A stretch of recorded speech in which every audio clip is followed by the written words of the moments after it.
영화 예술은 원래 서구 유럽의 것이었습니다. 그런데 제3세계에서도 새로운 영화 예술이 피어날 수 있다는 가능성은 제일 처음 보여준 감독이 바로 구로사와 아키라였습니다. 그리고 그 계기가 된 것이 우리나라가 한참 한국전쟁 중이었을 때 아키라의 라쇼몽이 1951년 베네치아 국제영화제에서 그랑프리인 황금사자상을 수상한 것이었습니다. 사실 아키라는 자신의 영화가 어떻게 베네치아 영화제에 출품되었는지도 잘 몰랐다고 하네요. 그리고 제작사 사장은 베네치아 영화제가 뭔지도 몰랐다고 합니다. 그러나 황금사자상은 그 이후 아키라 영화 인생뿐만 아니라 20세기 후반의 전세계 영화계에도 큰 영향을 주었습니다. 그리고 이때부터 중국, 한국 등의 아시아 영화계는 자신들의 영화 수준을 세계 영화제의 그랑프리 수상으로 점치는 기이한 현상이 생겨나기 시작했습니다. 그런 아키라의 영화 세계를 건축의 시각으로 소개하는 저는 여러분과 함께 이 세상을 같이 살펴볼 Cinema C Architecture A Psychoanalysis P 카푸 채널의 앞에입니다.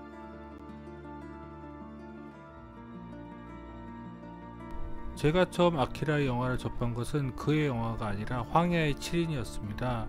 이 영화는 그 당시 보통 미국 서부극과는 달랐기에 무척 인상적이었거든요.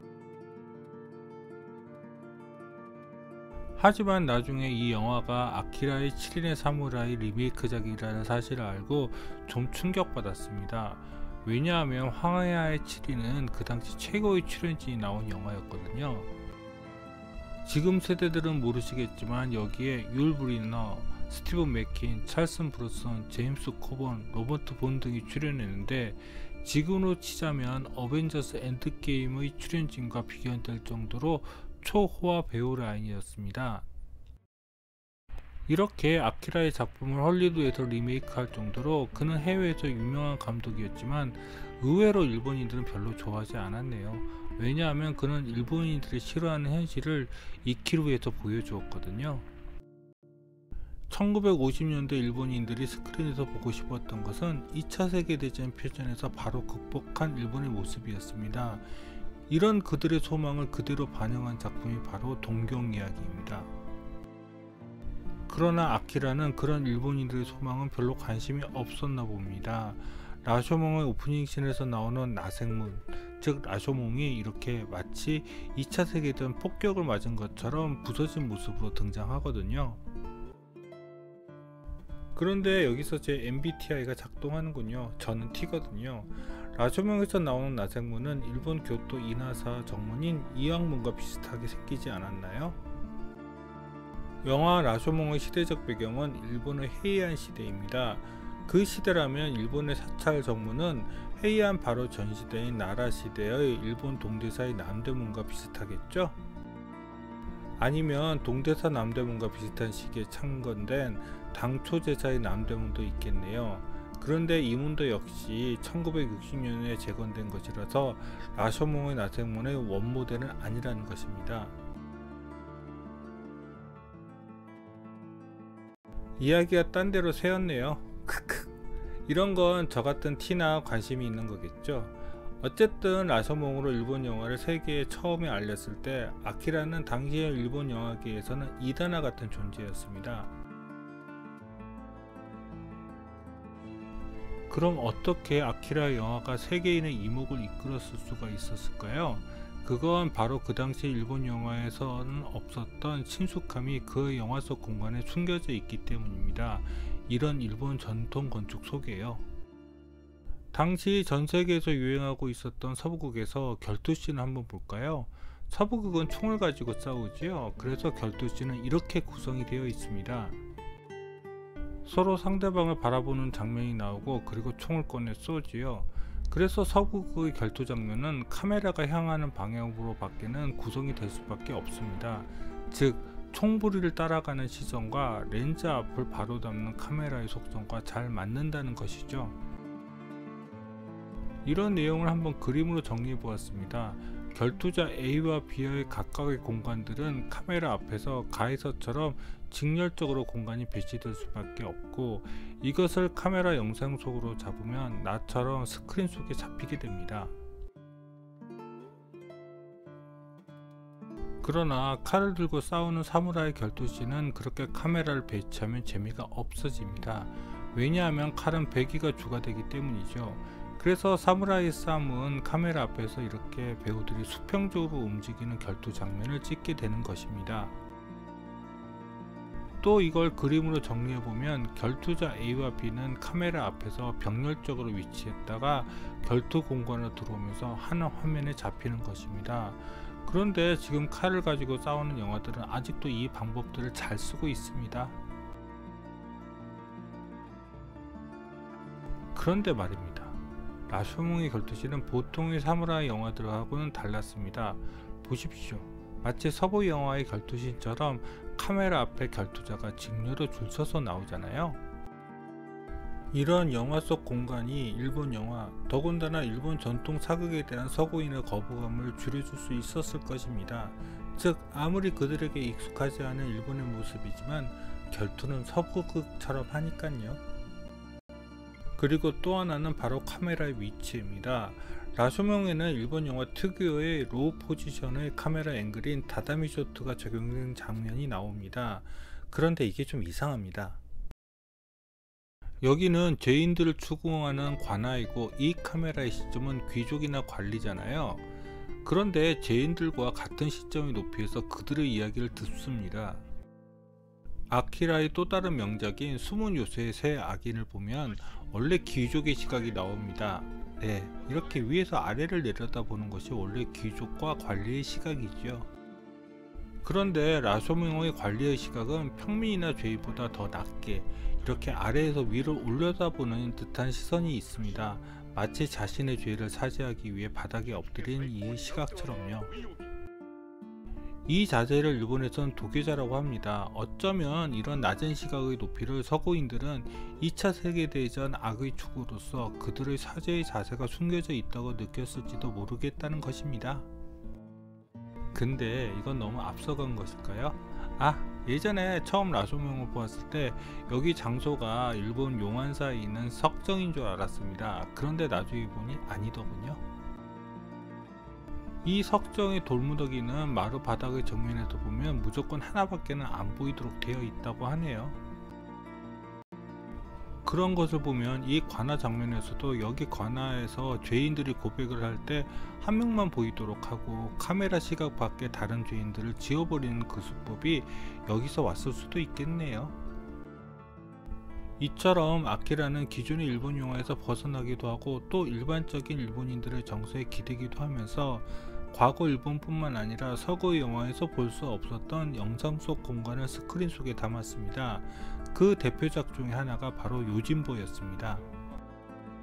요진보에서 아키라는 사무라이 결투씬에 또 다른 혁신을 가져옵니다. 바로 카메라 앞에 망원 렌즈를 붙인 것입니다. 그러면서 라쇼몽에서 서부극의 시점으로 재해석한 결투와 7인의 사무라이에서 좌우선으로 움직이는 결투의 궤적을 모두 버립니다. 그의 이와 같은 시도는 전세계 결투 영화의 판도를 바꿔버립니다. 왜냐하면 칼을 쓰든 총을 쓰든 간에 이 망원 렌즈를 통한 결투 장면은 카메라의 초점을 흐트리지 않고 모두 카메라에 제대로 액션을 담을 수 있게 되었으니까요. 즉, 힘들게 촬영하던 결투 장면이 쉬워졌고 또 박진감도 담을 수 있게 된 것입니다. 그 덕분인지 요진보는 나중에 세르지 레오네 감독이 몰래 황야의 무법자로 리메이크했고 이후 이 영화는 싸구려 B급 무비로 취급받았던 스파게티 웨스턴 영화에 새로운 길을 열어주었습니다.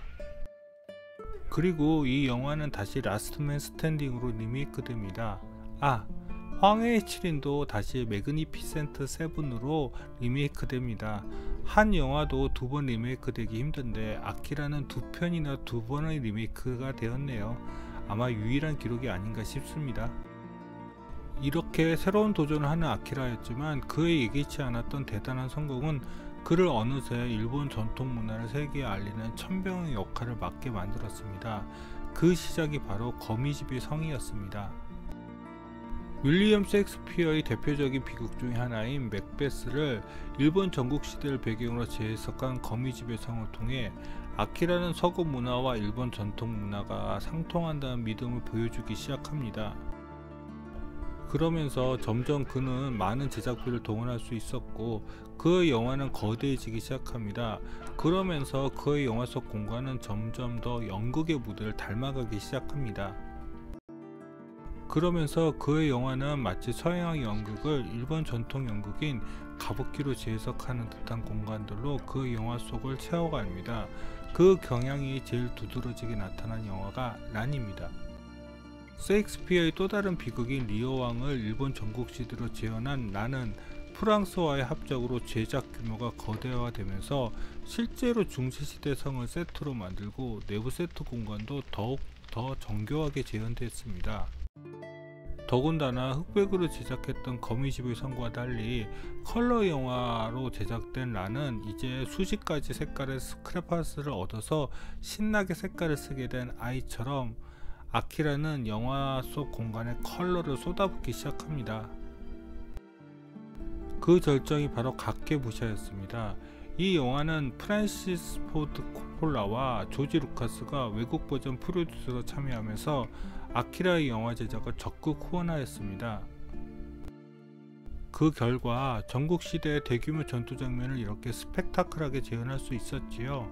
그런데 그의 영화 속 공간들에서 라쇼몬과 7인의 사무라이 그리고 유진보 등에서 보여주었던 활기가 사라지고 대신 일본 전통 건축이 내세우고 있는 정적인 공간으로 바뀌어져 버립니다.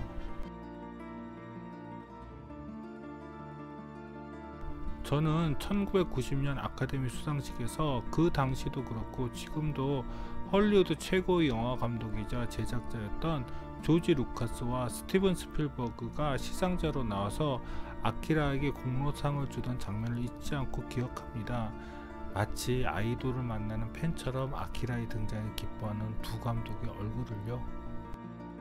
그런데 그들이 사랑하는 아키라는 요진보에서 항상 도계자 자세로 나오는 일본인들의 엉금진한 일본 전통 공간을 마음대로 짓밟고 다니면서 활극의 장소로 바뀌어버린 감독이 아니었을까요? 만일 아키라가 일본 전통 문화를 세계에 알리는 천병의 역할이 아니라 요진보의 주인공인 산주로처럼 자유로운 낭인의 자세로 계속 영화를 만들었다면 어땠을까요? 그러면 더 멋진 영화 속 공간을 우리에게 계속 보여주지 않았을까요?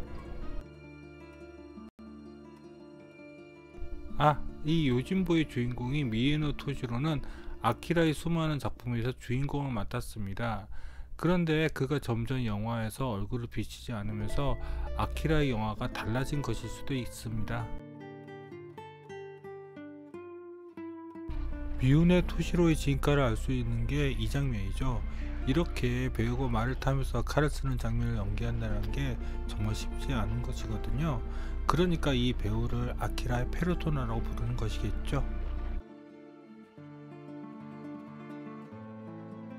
이 콘텐츠는 제가 올해 7월에 낸 건축의 눈으로 본 동아시아 영화에 비해 한 챕터입니다.